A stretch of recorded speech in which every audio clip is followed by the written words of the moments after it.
Oke, kita tahu kadang-kadang ada perampok yang pelit ya. Mereka nggak mau bawa senjatanya sendiri. Dan tengah-tengah malam jam 1-an gitu, Henry ngerasain sakit perut. Rata-rata pembunuhan terjadi 58 kasus setiap harinya.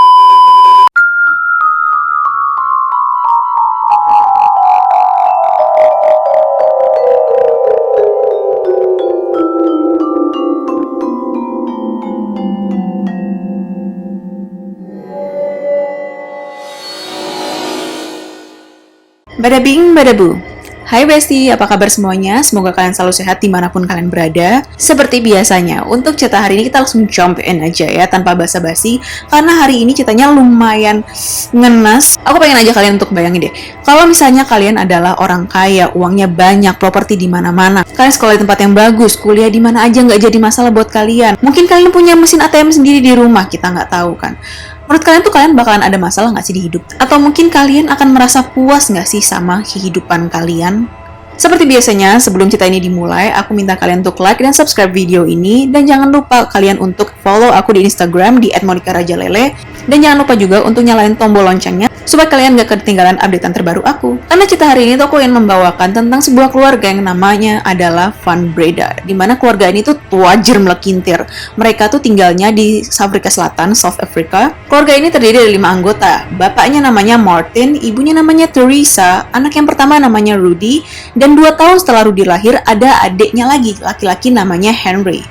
Dan 4 tahun setelah Henry lahirlah si anak bontot yang bernama Marley. Keluarga ini bahagia banget, mereka tinggal di Afrika Selatan, mereka tinggal di pemukiman elit sampai pada akhirnya tahun 2005-an, 2006-an, pertengahan 2000-an gitu, keluarga ini memutuskan untuk pindah ke Australia karena bapaknya si Martin ini dapat jabatan untuk mengurus cabang perusahaan di Australia. Dan mereka pindahlah ke Australia, mereka tinggal di Perth, mereka melanjutkan pendidikan, dan salah satu anaknya si Rudy ini memutuskan untuk kuliah S2 ke University of Melbourne di Melbourne. Dan gak lama kemudian, beberapa bulan gitu, adiknya Rudy, si Henry ini, dia memutuskan untuk kuliah di University of Melbourne juga untuk jurusan fisika.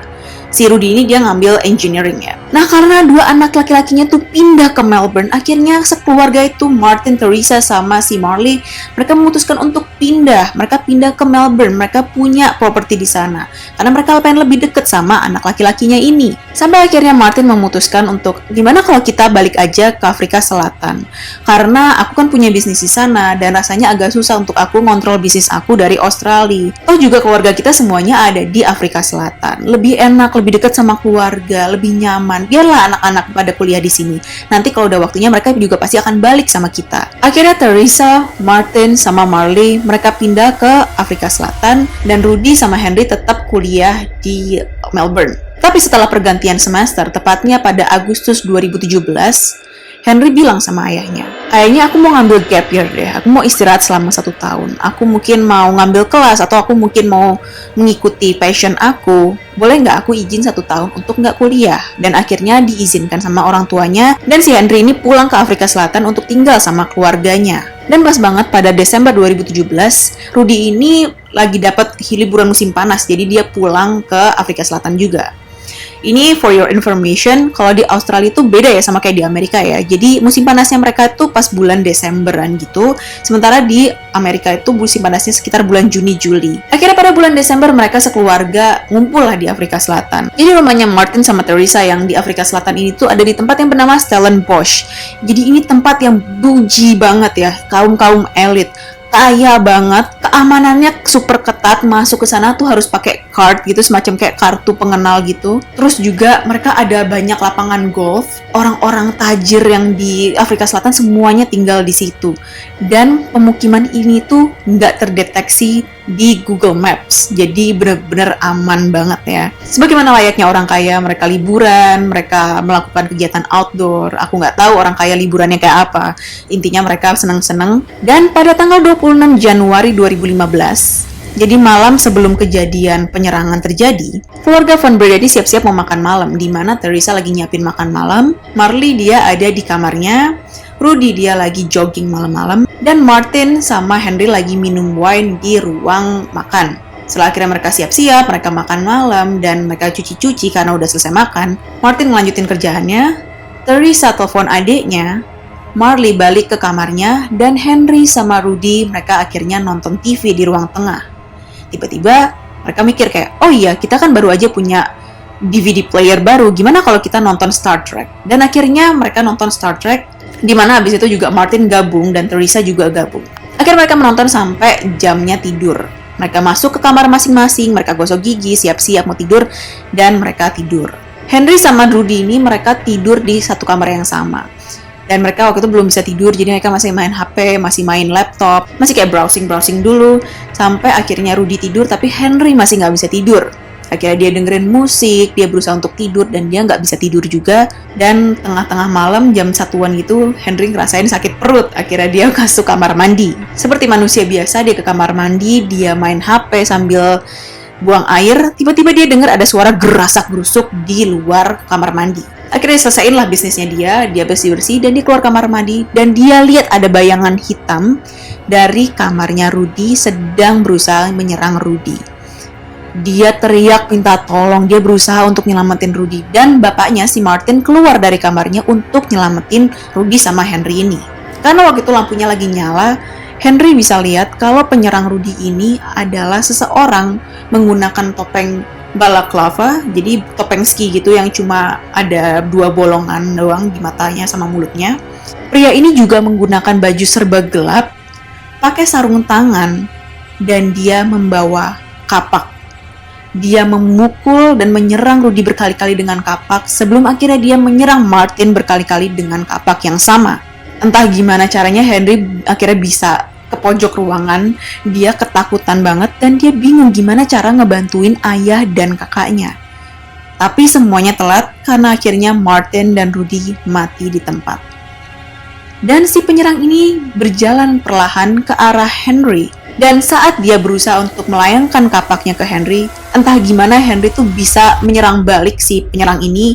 Mereka gelut lah segala macam. Henry bilang, oh iya aku pukul dia, aku berusaha untuk bergelut sama dia, aku berusaha untuk tackle dia sampai ke tanah. Dan hal tersebut menyebabkan Henry kena beberapa goresan di perutnya. Ada 1 luka tusukan di samping sebelah kiri dari perutnya, dan ada 1 luka tusukan di salah satu lengannya. Dan akhirnya somehow si penyerangnya takut dan dia kabur.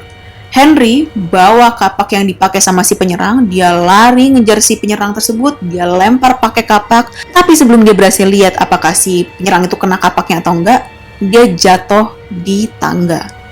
Dia jatuh, dia pusing kepalanya, dia merasa kayak nggak seimbang, dan karena dia tahu dia nggak bisa ngejar lagi si penyerangnya, dia keluarin HP, dia Google nomor emergency di daerah tersebut. Jadi mungkin dia kayak mau cari 911-nya di daerah tersebut ya. Tapi dia cuma Google doang, masalahnya nggak ditelepon. Karena dia merasa dia harus ke atas untuk ngecek ibu dan adiknya. Yang mana ternyata ibu dan adiknya juga udah diserang sama si penyerang tersebut. Ibunya udah bersimbah darah dan adiknya Marley ini somehow dia masih bisa gerak-gerak, mungkin Marley juga masih hidup, dan karena dia shock melihat banyaknya darah dan betapa seremnya TKP, Henry akhirnya pingsan.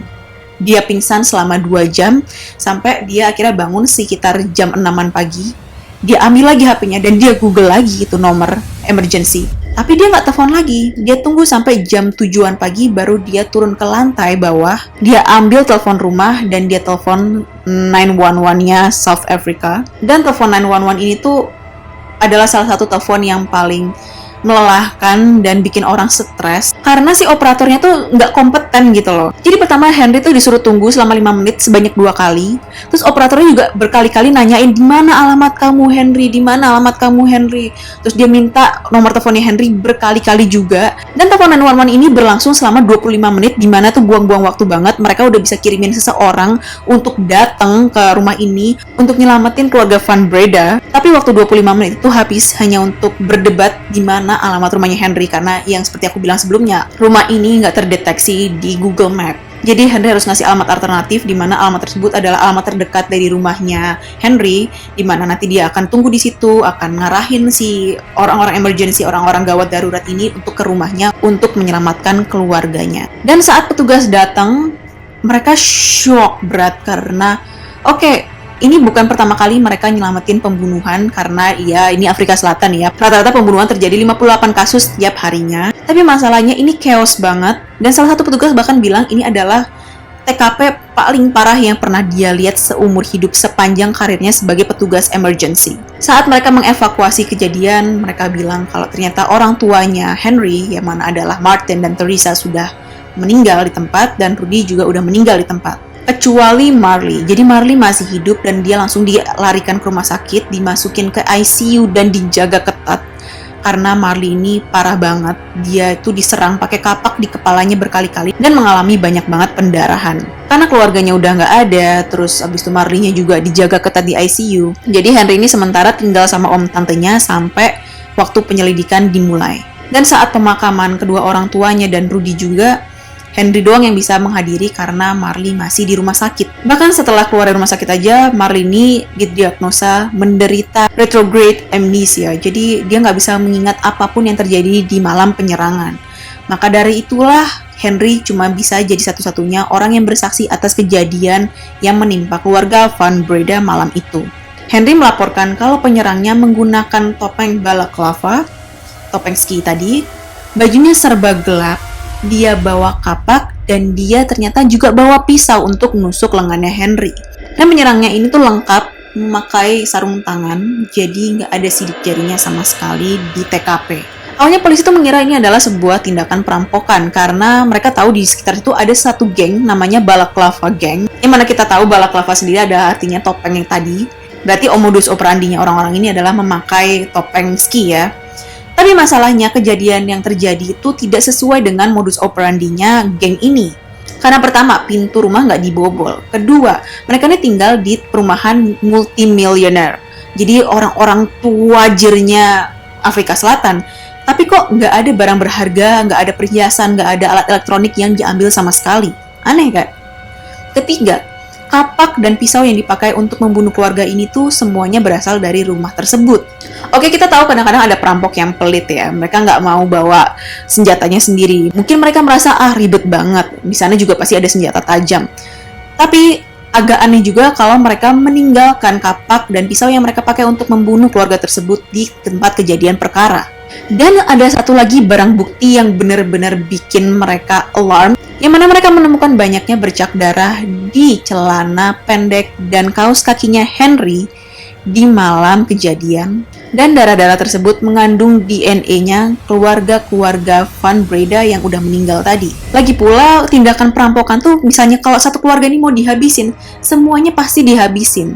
Termasuk Henry. Kenapa Henry yang disisain? Aneh nggak sih? Jadi penyelidik tuh mereka mulai mencurigai Henry ya. Tapi masalahnya susah banget karena dari barang buktinya sendiri, kapaknya aja udah dipegang Henry ya. Otomatis sidik jari yang di kapak tersebut adalah sidik jarinya Henry. Dan karena si penyerang pakai sarung tangan, otomatis sidik jarinya si penyerang tersebut nggak ada di kapak. Karena kasus ini tuh melibatkan kaum elit, makanya banyak banget media yang ngeliput. Mereka berusaha untuk cari tahu apa sih yang terjadi sama keluarga ini. Salah satu surat kabar lokal ada yang melapor ke polisi kalau ternyata selama ini Henry adalah seorang pencandu obat-obatan terlarang, terutama metafetamin.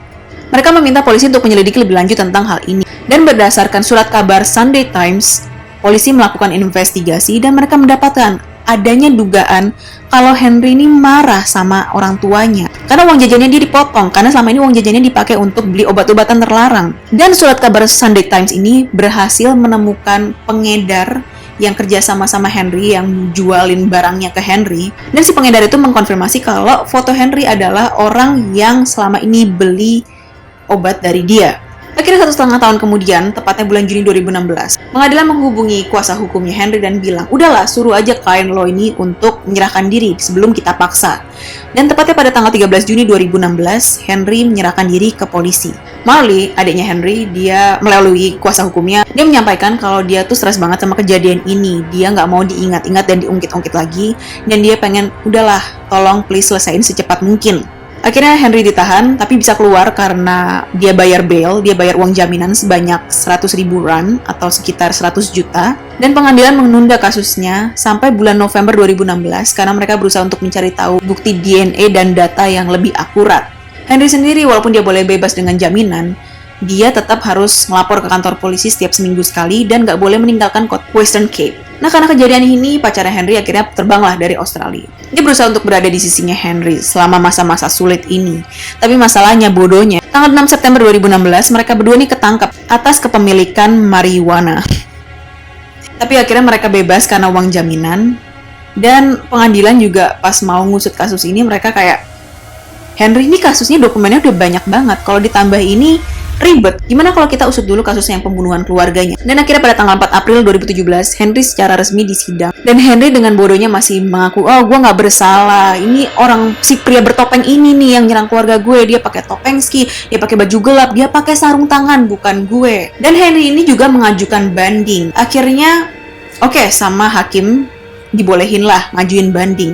Tapi pada tanggal 21 Mei 2018, Henry positif dinyatakan bersalah atas pembunuhan 3 anggota keluarganya, percobaan pembunuhan pada adiknya, dan juga perusakan pada keadilan karena dia berusaha untuk merusak barang bukti kan. Dan pada tanggal 7 Juni 2018, Henry dikenakan hukuman 3 kali hidup untuk 3 pembunuhan, 15 tahun untuk pencobaan pembunuhan adiknya, dan 12 bulan atas perusakan keadilan. Ya, practically dia dihukum seumur hidup lah ya. Henry ditahan di penjara Portsmouth, dan dia ditaruh di bagian rumah sakit karena ternyata dia mengalami depresi dan dia menderita penyakit epilepsi. Dan pada November 2018, banding yang diajukan Henry ditolak. Jadi moral dari cerita hari ini adalah jangan ngambek karena uang jajan kalian dipotong. Apalagi di kasusnya Henry ini, dia menggunakan uang jajannya untuk sesuatu yang tidak berfaedah ya, merusak dirinya sendiri. Pastilah orang tuanya marah, pastilah orang tuanya menghukum dia. Ini wajar kok, orang tua kan pengen mendidik anaknya untuk jadi lebih baik, bukan untuk jadi lebih buruk.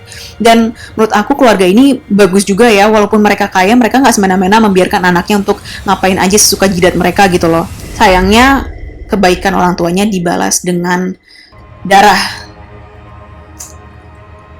Kasih tau dong komen di bawah menurut kalian gimana cerita hari ini. Dan kalau kalian suka sama video ini, jangan lupa like dan subscribe. Dan sampai ketemu di video aku selanjutnya. Bye!